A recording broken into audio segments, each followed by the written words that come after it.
11 বৎসরের এক নাবালিকাকে জোরপূর্বক ধর্ষণের অভিযোগে এক যুবকের যাবজ্জীবন কারাদণ্ড ও 1 লক্ষ টাকা জরিমানা ঘোষণা করলেন পুরুলিয়া জেলা আদালতের সেকেন্ড কোর্টের বিচারক শ্রী রানা দাম। 6 জুন 2020 সালে বড়াবাজার থানা এলাকায় গ্রামেরই এক 11 বৎসরের নাবালিকাকে প্রলোভন দিয়ে নিজের খামার বাড়িতে নিয়ে যায় এবং ওই নাবালিকাকে ধর্ষণ করে বলে অভিযোগ। রক্তাক্ত অবস্থায় নাবালিকাটি কাঁদতে কাঁদতে বাড়ি এসে বিষয়টি জানালে পরিবারের লোকেরা নাবালিকাটিকে প্রথমে বড়াবাজার ব্লক প্রাথমিক স্বাস্থ্য কেন্দ্রে নিয়ে যায়।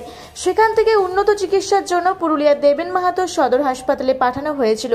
দীর্ঘ 15 দিন হাসপাতালে চিকিৎসাধীন অবস্থায় ছিল নাবালিকাটি। পরিবারের অভিযোগের ভিত্তিতে বড়াবাজার থানা তদন্তকারী অফিসার শ্রী লক্ষ্মীকান্ত প্রতি মামলা তদন্ত করে অভিযুক্তকে দোষী প্রমাণিত করেন। অ্যাকচুয়ালি ঘটনাটা কি ঘটেছিল? দেখুন, ঘটনাটা সংক্ষেপে বলি। 6/6/2020 সালে সময়টা আনুমানিক 5:30 সাড়ে 5টার সময় বড়াবাজার থানার এক ছোট্ট নাবালিকা, যার বয়স হচ্ছে 11 বছর, তাকে এই আসামি সঞ্জয় কৈবর্ত ওকে প্রলোভন দেখায় দেওয়ার এবং তার খামার বাড়িতে নিয়ে যায় এবং ওই ছোট্ট শিশু মেয়েটার উপরে অত্যাচার করে, ধর্ষণ করে।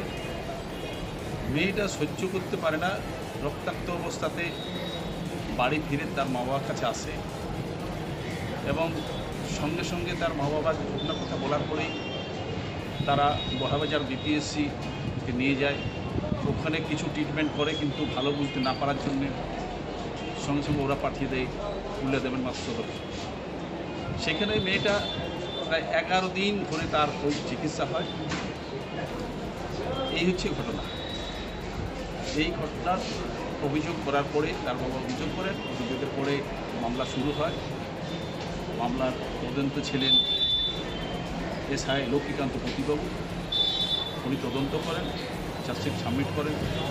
6 অফ পক্সো মামলা শুরু হয় এবং সমস্ত বিচার পরীক্ষা শেষে আজকে আমাদের মাননীয় জজ সাহেব, ADJ second special court Rana দাম সাহেব, তাকে যাবজ্জীবন সাজা দেন, সঙ্গে 1 লক্ষ টাকা ফাইন এবং অনাদায়ী আবার 1 লক্ষ টাকা।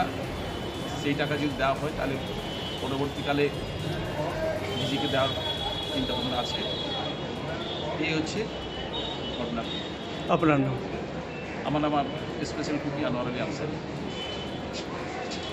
Thank you sir.